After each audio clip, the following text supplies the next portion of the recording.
بسم اللہ الرحمن الرحیم۔ شیعہ کافر کے نعرے نے مجھے شیعہ کر دیا، عجب موضوع ہے، اور یہ حقیقت میں گفتگو ہے مصر کی ایک جانی پہچانی شخصیت اور سلفی علماء میں ایک مقام رکھنے والے اور اپنے دور کے ایک مبلغ جناب الشیخ عبد المنعم عسکر المصری، جو سلفی علماء میں سے ایک بڑے مبلغ تھے، اور ان کی کم از کم درجن سے زیادہ ویڈیوز عربی میں نیٹ پہ موجود ہیں۔ آپ ان کا نام لکھیں گے الشیخ عبد المنعم عسکر تو یہ ویڈیوز سامنے آ جائیں گی، اور وہ اس میں کہتے ہیں کہ مجھے قرآن مجید نے اس ہدایت کی طرف راستہ دکھایا ہے، اور پھر وہ تفصیل سے یہ عرض کرتے ہیں کہ میں کسی جیل میں جاتا ہوں اور وہاں سلسلہ یہ تھا، اور باقی بھی مقامات پر، کہ مسلمان ایک دوسرے کو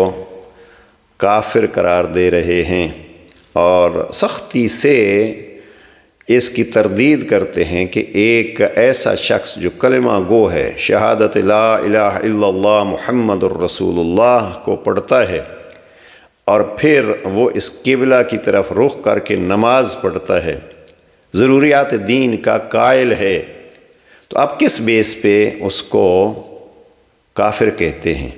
اور پھر انہوں نے تفصیل بھی بتلائی کہ خود سلفیوں میں بھی بعض ایسے گروپ ہیں جو مثلا معتزلیوں کو کافر کہہ دیتے ہیں، اور پھر شیعہ ان میں سے ایک ہے۔ یہاں انہوں نے بڑی دلچسپ گفتگو کی ہے۔ وہ فرماتے ہیں کہ اگر ایمان کو دیکھنا ہے، اور یہاں انہوں نے وہ خندق والی حدیث پڑھی، بارد الایمان کلہ الی الکفر کلہ، کہ جناب امیر علیہ السلام یہاں کل ایمان قرار دے رہے ہیں پیغمبر اکرم ان کو، لہٰذا جو شخص جناب امیر علیہ السلام کی محبت کا قائل ہے، جو اس کشتی نجات کا سوار ہے، اور پھر انہوں نے تفصیل بیان کی، فرماتے ہیں کہ وہ جناب پیغمبر اکرم نے فرمایا تھا، یا علی میں تنزیل قرآن پہ لڑوں گا اور آپ تعویل قرآن پہ جنگ کریں گے، یعنی قرآن مجید کی حقیقی اگر کوئی تشریح کر سکتا ہے تو جناب عسکر صاحب یہ فرماتے ہیں کہ حقیقت میں وہ علی اور اہل بیت۔ دوسری یہ کہ جس گھرانے کی محبت کا قرآن اور پیغمبر اکرم نے حکم دیا ہے، اور ان کی محبت دین کا اور عقیدے کا ایک ضروری حصہ ہے، اگر کوئی ان کی محبت کی طرف مائل ہے تو اس محبت کی وجہ سے کسی کو برا بھلا کہنا یا کافر کہنا یہ کوئی انصاف کی بات نہیں ہے۔ اور پھر یہ فرماتے ہیں کہ جب یہ محبت ہے تو اس محبت کو کشتی نجات قرار دیا ہے پیغمبر اکرم نے، لہٰذا ان کا زیادہ زور یہ ہے کہ ایک دوسرے کو کافر قرار دینا خود ایک جرم ہے۔ دیکھیے عزیزان، شرم آتی ہے اس چیز پہ۔ ہماری ایک ویڈیو کل پرسوں ہم ریکارڈ کر رہے تھے کہ زندگی کے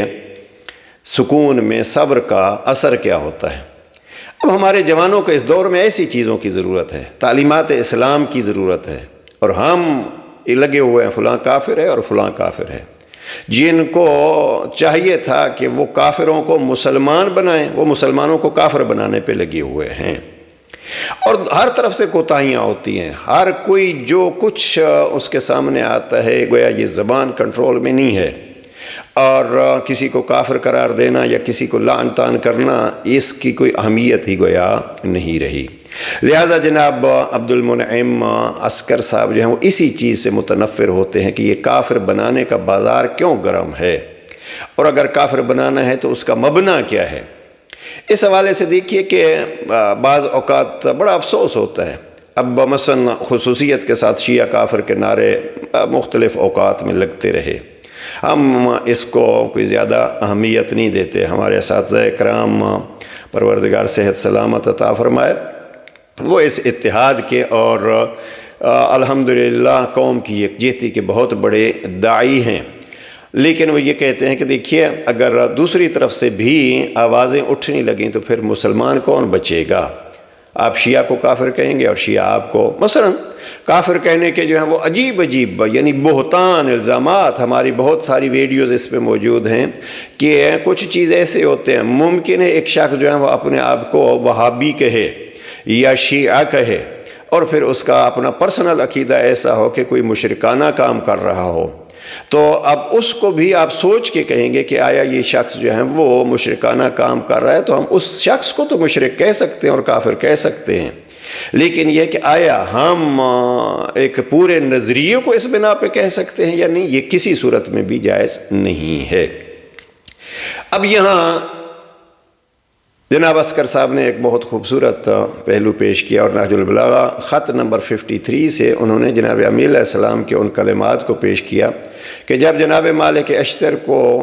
مصر کا گورنر بنا کے بھیجا تو وہاں جناب امیہ علیہ السلام نے جو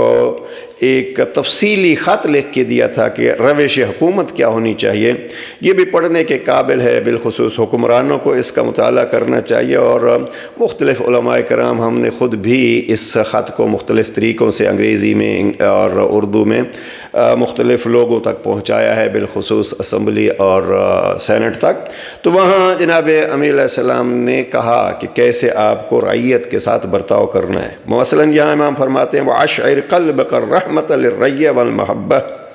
کہ رعایا کے لیے اپنے دل کے اندر رحم و رافت اور لطف و محبت کو جگہ دو، حکمرانوں کے لیے اور بالخصوص جناب مالک اشتر کے ذریعے سے گورنر کے لیے یہ امام نے فرمایا کہ رعایا کے لیے اپنے دل کے اندر رحم و رافت اور لطف و محبت کو جگہ دو، ان کے لیے پھاڑ کھانے والے درندے نہ بن جاؤ کہ انہیں نگل جانا غنیمت سمجھو۔ اس لیے کہ یہ جملہ جو ہے وہ عسکر صاحب نے جو نقل کیا ہے، اس لیے کہ رعایا میں دو قسم کے لوگ ہیں، ایک تو تمہارے دینی بھائی اور دوسرے تمہاری جیسی مخلوق خدا، فَإِنَّهُمْ صِنْفَانِ اما اخ لک فی الدین و اما نظیر لک فی الخلق۔ اب دیکھیے یہاں جناب عسکر صاحب اس کی وضاحت کرتے ہیں، ویڈیو ہم لنک میں بھی لگا دیں گے، جو عربی جانتے ہیں وہ اس کو سن سکتے ہیں۔ وہ کہتے ہیں کہ دیکھیے علی علیہ السلام تو انسانی بھائی چارے کا، یہ مجھے لطف آیا اس پہ کہ علی علیہ السلام ایک تو دینی بھائی چارہ ہے، اور مصر میں اب سارے علی علیہ السلام کے ماننے والے تو نہیں تھے، تو ایک دینی بھائی چارہ ہے اور ایک انسانی بھائی چارہ ہے۔ لہٰذا عزیزان کسی کو کافر قرار دینے کے بجائے پہلے دیکھیے کہ اس کو آپ کتنا جانتے ہیں۔ کوئی ایسی واضح چیز آتی ہے تو ایک شخص کے حوالے سے آپ گفتگو کر سکتے ہیں، ایک نظریے کے حوالے سے نہیں، اس لیے کہ نظریے کے حوالے سے پھر اس نظریے کے عقائد کو دیکھنا پڑے گا۔ مجھے بہت اچھا لگا، ایک نیٹ کے بڑی مشہور شخصیت ہیں، ان سے کسی نے یہ سوال کیا کہ محترم یہ کہا جاتا ہے کہ شیعوں کا قرآن 40 پاروں کا ہوتا ہے اور اس وجہ سے شیعہ کا حافظ قرآن نہیں ہوتے۔ انہوں نے بڑے واضح الفاظ میں کہا کہ سارا جھوٹ ہے اور یہاں مولویوں نے لوگوں کو جھوٹ بتلایا ہوا ہے، لہٰذا اب مولویوں کو بھی جھوٹ سے پرہیز کرنا چاہیے، اور عزیزان عوام کو بھی اس طرف سوچنا چاہیے کہ آج کے دور میں بھی اگر کوئی بات کرتا ہے، میں اکثر عزیزان سے یہ عرض کرتا رہتا ہوں کہ سنی سنائی پہ گفتگو نہ کیا کیجیے اور فتویٰ نہ دیا کیجیے، بلکہ جو آپ بات سنتے ہیں اس کی ذرا تحقیق کر لیا کیجیے۔ نیٹ جو ہے وہ سننا عام چیزیں آپ کو بتلا دیتا ہے، لہٰذا یا دینی بھائی چارہ یا انسانی بھائی چارہ۔ ایک جورج جرداق عیسائی ہیں، بڑا خوب انہوں نے جناب امیہ علیہ السلام کے لیے لکھا ہے، ایک کتاب ہے ان کی، انگریزی میں بھی ترجمہ ہے، اردو میں بھی، اصل عربی میں ہے اور پھر فارسی میں بھی ترجمہ، صوت العدالت الانسانیہ، علی صوت العدالت الانسانیہ، انسانی عدالت کی آواز علی۔ وہ جب ان خطوط کا ترجمہ کرتے ہیں یا تشریح کرتے ہیں، مثلا خاص کر وصیت 31 کی، تو وہ کہتے ہیں انسانی بھائی۔ آئیے ہر کسی کو کافر بنانے کے بجائے انسانی بھائی چارے کو پیدا کر کے ان کے قریب ہوں اور ان کو بھی مومن و مسلمان بنائیں، نہ کہ مومن اور مسلمان کو کافر بنانے پر زور لگائیں۔ والسلام علیکم ورحمۃ اللہ وبرکاتہ۔